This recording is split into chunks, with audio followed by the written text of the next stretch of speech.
She didn't ask for much, just one last night where life could feel a little less heavy. When she looked at him and asked for a perfect date, it wasn't about romance in the way stories usually paint it. It was about experiencing something beautiful before everything faded. She'd seen him give others nights filled with magic, little escapes from reality, and she wanted to know what that felt like at least once in her lifetime. He wasn't expecting that request. It caught him off guard because she wasn't begging for more time or pleading for survival. She simply wanted a memory strong enough to outshine her fear.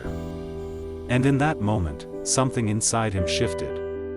He didn't see her as the quiet servant who stayed in the background. He saw her as a woman who deserved to feel chosen, even if only for one night. All I want is one perfect night before I disappear.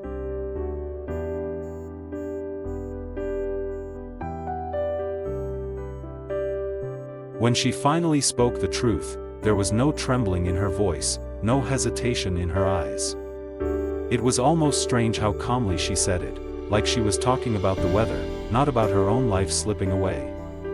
She told him she was dying, not with drama or fear, but with a softness that made the moment heavier than any scream could. And in that honesty, something powerful happened. The fear he expected to see in her simply wasn't there. She wasn't scared of him, not scared of the darkness he carried, not even scared of death itself. It wasn't bravery for the sake of looking strong, it was acceptance, a quiet understanding that her time was limited, and pretending otherwise wouldn't change a thing.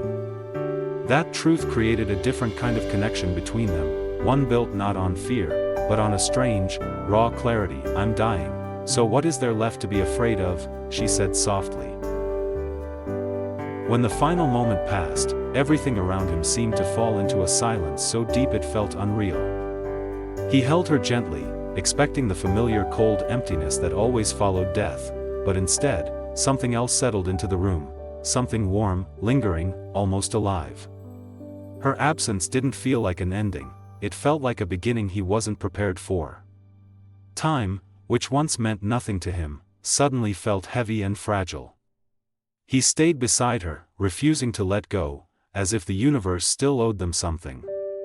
And then, in a way he couldn't explain, he felt her presence return, not in a breath or heartbeat, but in a bond stronger than either of those. Love had crossed a line it was never supposed to cross. It filled the room, wrapped around him, tied them together beyond physical limits. Even as her body weakened and her breaths grew shorter, there was no panic in her face, only a strange, peaceful glow. She looked at him with a smile so gentle it felt out of place in such a desperate moment. He couldn't understand it. How could someone facing the end be smiling like that? But she explained it in the simplest, most disarming way. She told him she wasn't smiling because she was unafraid of death, she was smiling because, against all odds, she had found something meaningful before the end. While many people spend their entire lives searching for love, hoping to feel seen, hoping to feel chosen, she had felt all of that in just one night.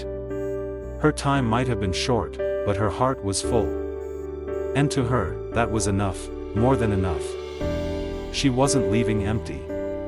She was leaving complete. I found love before I left, that's why I can smile.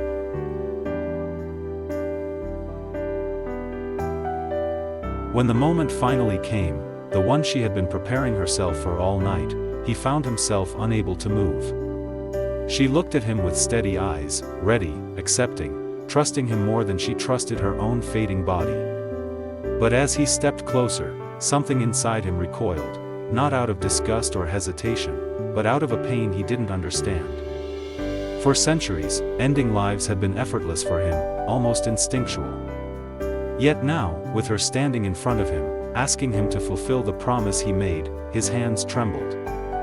He had never felt that before. She reminded him gently of the deal, insisting she didn't want the illness to take her, insisting he was her choice. But instead of the predator she expected, she saw a man on the edge of breaking apart. The coldness in his eyes was gone, replaced with a kind of desperation he couldn't hide. I can't do it. As the night unfolded, something between them began to shift in a way neither had expected. He had always moved through the world detached, untouched by the emotions of the living, as if nothing could penetrate the cold armor wrapped around his immortal heart. But with her, it was different. The way she laughed quietly at her own clumsiness, the way her eyes softened when she looked at him, the way she carried her pain with such quiet courage, it all worked its way into him, melting pieces he didn't even realize were frozen. He found himself watching her not as a monster studying a mortal, but as a man seeing someone truly for the first time. Even the smallest brush of her hand against his felt like a spark forcing warmth back into a body that had forgotten what warmth was. "I don't know how, but you're changing me," he whispered to himself.